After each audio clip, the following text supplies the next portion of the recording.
Despite the harsh words on China from both President Barack Obama and his Republican challenger Mitt Romney, many American lawmakers are working to establish stronger economic and cultural ties between the United States and China.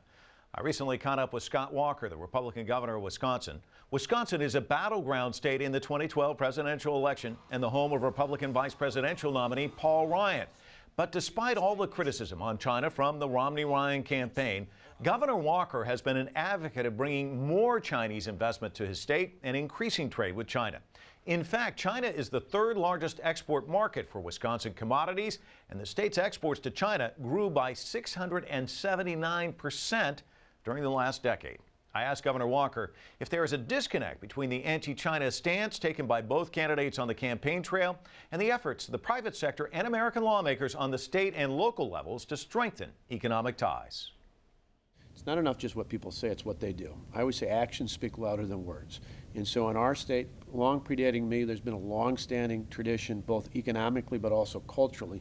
But from an economic standpoint, I think more than anything what we have to do is it causes us to step up and say we need a win-win scenario. I think all too often in the world of politics, no matter who you're talking about, the feeling has been that somehow that jobs previously were somehow outsourced to China and not, there wasn't a return out there. We have an opportunity for individuals and organizations who have dollars that are on the sidelines. Here we're at a football stadium, but on the side, waiting to get into the game. It's our responsibility to show them good investments that will ultimately help put people to work in our state, that will provide a return on investment to those Chinese investors. It's not only good for our state, good for our employees, good for the investors, but it's also good for the people in China who have those. You got to show that across the board win, that it isn't a win-lose proposition, it's a win-win. You do that, it works politically, but more importantly, it works in terms of personal relationships and in terms of economic relationships. Does the prism need to change then? I mean, do you think that Americans just tend to view things, all our jobs are going over here? They're not seeing it, you know, this number I mentioned, 679%. Obviously, there are people who are benefiting from this relationship in Wisconsin. Well, classic example, right. You look at that, almost $1.4 billion worth of exports from Wisconsin to China.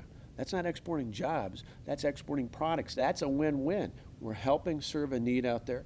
We're helping investors make money. We're helping put people to work right in our own backyard.